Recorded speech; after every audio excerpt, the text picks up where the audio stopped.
कबीर पंथ का निर्माण इनमें से किस सिद्धांत से हुआ? ऑप्शन डी सही होगा, उपयुक्त सभी। अगला प्रश्न है, कबीर काव्य में उपलब्ध अहिंसा का तत्व किस संप्रदाय की देन है? ऑप्शन ए सही होगा, वैष्णव संप्रदाय। अगला प्रश्न है, कबीर में उपलब्ध ज्ञान मार्ग की बातें आचार्य शुक्ल के अनुसार कहाँ से ली गई हैं? ऑप्शन ए सही होगा, हिंदू शास्त्रों से। अगला प्रश्न है, आचार्य शुक्ल के अनुसार कबीर को राम नाम किससे प्राप्त हुआ? ऑप्शन बी सही होगा, रामानंद से। अगला प्रश्न है, कबीर काव्य में उपलब्ध प्रेम तत्व किसकी देन है? ऑप्शन सी सही होगा, सूफी संप्रदाय की। अगला प्रश्न है, कौन सी रचना गुरु नानक की नहीं है? ऑप्शन ए सही होगा, अष्टपदी योग ग्रंथ। अगला प्रश्न है, आचार्य शुक्ल ने निर्गुण मार्ग का निर्दिष्ट प्रवर्तक किसे माना है? ऑप्शन सी सही होगा, कबीर को। अगला प्रश्न है, इनमें से संत काव्य की प्रवृत्ति कौन सी नहीं है? ऑप्शन डी सही होगा, सगुणोपासना। अगला प्रश्न है, माया महा ठगिन हम जानी पंक्ति किस कवि की है? ऑप्शन सी सही होगा, कबीर की। अगला प्रश्न है, हिंदी का कौन सा कवि समाज सुधारक पहले भक्त और कवि वाद में है? ऑप्शन ए सही होगा, कबीर। अगला प्रश्न है, इनमें से सूफी काव्य का दूसरा नाम क्या है? ऑप्शन डी सही हो जाएगा, ए सभी। अगला प्रश्न है, सूफी प्रेमाख्यानकों में कौन सी विशेषता प्रायः होती है? ऑप्शन डी सही होगा, उपयुक्त सभी। अगला प्रश्न है,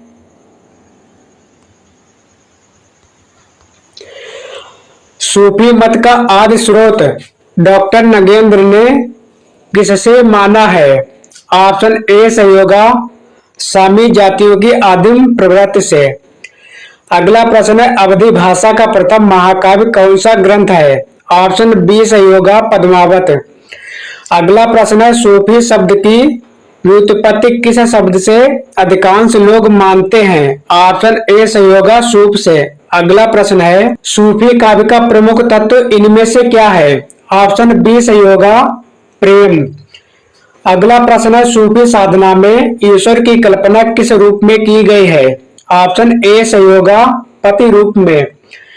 अगला प्रश्न है, इनमें से कौन सी दशा हाल की दशा में गिनी जाती है? ऑप्शन बी सही होगा, नासूत। अगला प्रश्न है, इनमें से सूफी साधना के मुकामों में कौन सा शामिल नहीं है? ऑप्शन ए सही होगा, मलकत। अगला प्रश्न है, डॉक्टर नगेंद्र ने प्रेमाख्यानक का परंपरा का पहला ग्रंथ किसे माना है? ऑप्शन बी सही होगा, हंसावली को। अगला प्रश्न है, आचार्य रामचंद्र शुक्ल ने किस काव्य ग्रंथ को प्रेमाख्यानक का परंपरा का पहला ग्रंथ माना है? ऑप्शन बी सही होगा, मृगावती को। अगला प्रश्न है, ईश्वर दास कृत सत्यवती कथा को किस आलोचक ने हिंदी प्रेमाख्यानक काव्य परंपरा का पहला ग्रंथ माना है? ऑप्शन डी सही होगा, आचार्य हजारी प्रसाद द्विवेदी ने। अगला प्रश्न है, चंदायन के रचयिता का नाम क्या है? ऑप्शन बी सही होगा, मुल्ला दाऊद। अगला प्रश्न है, मधुमालती के रचनाकार का नाम बताइए। ऑप्शन बी सही होगा, मंजन। अगला प्रश्न है, शेख नबी की कौन सी रचना इनमें से है? ऑप्शन ए सही होगा, ज्ञानदीप। अगला प्रश्न है, माधवानल कामकंदला नामक रचना किस कवि की है? ऑप्शन बी सही होगा, गणपति की। अगला प्रश्न है, जान कवि लिखे प्रेमाख्यानकों की संख्या कितनी है? अगला प्रश्न है, जान कवि द्वारा लिखे प्रेमाख्यानक ग्रंथों की संख्या कितनी है? ऑप्शन बी सही होगा, 29। अगला प्रश्न है, गणपत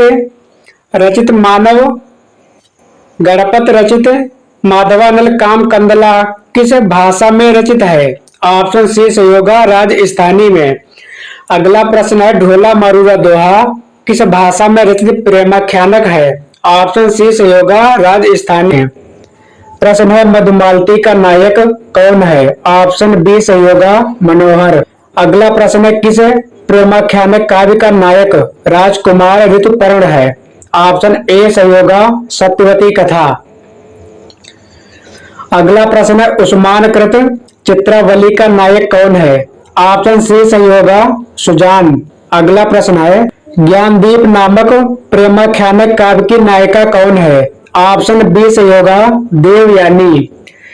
अगला प्रश्न है, पद्मावत किस भाषा में लिखा गया है?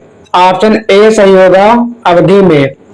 अगला प्रश्न है, जयसी ने पद्मावत जब लिखा तब दिल्ली पर किस राजा का शासन था? ऑप्शन सी सही होगा शेर शाह का। अगला प्रश्न है, तन चितउर मन राजा कीन्हा पंक्ति किस काव्य ग्रंथ की है? ऑप्शन बी सही होगा पद्मावत। अगला प्रश्न है, माधवानल कामकंडला पर प्रेमाख्यान किस कवि ने लिखा है? ऑप्शन डी सही होगा उपर्युक्त सभी ने। अगला प्रश्न है, रत्नशेखर कथा के आधार पर हिंदी में कौन सा ग्रंथ लिखा गया? ऑप्शन बी सही होगा पद्मावत। अगला प्रश्न है, हिंदी का कौन सा प्रेमाख्यानक कवि एक आंख वाला यानी काना था? ऑप्शन डी सही होगा जयसी। अगला प्रश्न है, औ मैं जान कवित अस कीन्हा मकुया रहे जगत मह चीन्हा यह पंक्ति किस कवि की है? ऑप्शन ये सही होगा जयसी की। अगला प्रश्न है, किस काव्य ग्रंथ में रूपकत्व का निर्वाह माना गया है? ऑप्शन ए सही होगा पद्मावत का। अगला प्रश्न है, इनमें से कौन सी विशेषता सूफी काव्यों की नहीं है? ऑप्शन डी सही होगा ब्रज भाषा का प्रयोग। अगला प्रश्न है, जायसी के गुरु का नाम क्या था? ऑप्शन सी सही होगा शेख मोहिदी। अगला प्रश्न, आखिरी कलाम नामक पुस्तक जायसी ने किस शासक के शासन काल में लिखी थी? ऑप्शन ए सही होगा बाबर के। अगला प्रश्न है, पद्मावत की अधिकतर हस्तलिखित प्रतियां किस लिपि में मिली हैं? ऑप्शन बी सही होगा फारसी लिपि में। अगला प्रश्न है, मोहिका हंसेस की कोहिरवी पंक्ति किस कवि की है? ऑप्शन बी सही होगा जयसी की। अगला प्रश्न है, जयसी किस रचना में वर्णमाला के एक एक अक्षर को लेकर सिद्धांत संबंधी तत्वों से भरी चौपाइयां कही गई हैं? ऑप्शन सी सही होगा अखरावट में। अगला प्रश्न है, आखिरी कलाम में किसका वर्णन है? ऑप्शन बी सही होगा कयामत का। अगला प्रश्न है, पद्मावती के पिता का नाम क्या था? ऑप्शन बी सही होगा गंधर्व सेन। अगला प्रश्न है, पद्मावत में हीरामन किसका नाम है? ऑप्शन सी सही होगा एक तोता का। रत्नसेन कहाँ का राजा था? ऑप्शन बी सही होगा चित्तौड़ का। अगला प्रश्न है, राघव चेतन का उल्लेख किस प्रेमाख्यान ग्रंथ में है? ऑप्शन ए सही होगा पद्मावत में। अगला प्रश्न है, भूल चकोर दीठ मुख लावा मेघ घटा महा चंद दिखावा यह पंक्ति ग्रंथ की है? ऑप्शन डी सही होगा पद्मावत की। अगला प्रश्न है, प्रेम गाथा परंपरा का सर्वाधिक प्रौढ़ एवं सरस ग्रंथ शुक्ल जी ने किसे माना है? ऑप्शन सी सही होगा पद्मावत को। अगला प्रश्न है, गोरा बादल का उल्लेख किस प्रेमाख्यान काव्य में है? ऑप्शन सी सही होगा ज्ञानदीप में। अगला प्रश्न है, उस्मान की चित्रावली में किस शाही वक्त की प्रशंसा की गई है? ऑप्शन डी सही होगा जहांगीर की। अगला प्रश्न है, जयसी के पद्मावत में कितनी अर्धालियों के बाद दोहा है? 7 के बाद। ऑप्शन बी सही होगा। अगला प्रश्न, कहा मानसर चाहा सो पाई पारस रूप यहाँ लग आई यह पंक्ति किस कवि की है? ऑप्शन बी सही होगा जयसी की। अगला प्रश्न है, वीरा वर्ण के अंतर्गत पद्मावत में 12 मासा का प्रारंभ किस महीने से जयसी ने किया? ऑप्शन डी सही होगा आषाढ़ महीने से। अगला प्रश्न है, हंस जवाहिर के रचयिता का नाम बताइए? ऑप्शन बी सही होगा कासिम शाह। अगला प्रश्न है, नूर मोहम्मद की कौन सी रचना में आध्यात्मिक रूपक है? ऑप्शन ए सही होगा अनुराग बांसुरी में। अगला प्रश्न है, आचार्य रामचंद्र शुक्ल ने सूफी आख्यान काव्यों में किस एक हिंदू कवि का उल्लेख किया है? ऑप्शन ए सही होगा सूरदास पंजाबी का। अगला प्रश्न है हंसावली की नायिका कहाँ की राजकुमारी थी? ऑप्शन ए सही होगा पाठन की। अगला प्रश्न है कामदेव की स्तुति किस प्रेमाख्यान काव्य ग्रंथ में है? ऑप्शन सी सही होगा माधवानल काम कंदला में। अगला प्रश्न है पद्मावत का रचना काल क्या है? ऑप्शन सी सही होगा 1540 ईस्वी।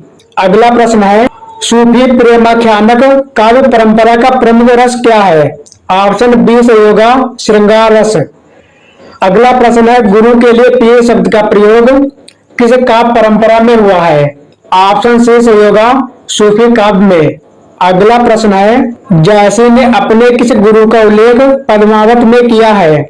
ऑप्शन बी सही होगा सैयद अशरफ का। अगला प्रश्न है या तो मैं जा रहा हूं छाड़ के कहो कि पवन उड़ाओ, यह पंक्ति किस काव्य ग्रंथ की है? ऑप्शन ए सही होगा पद्मावत की।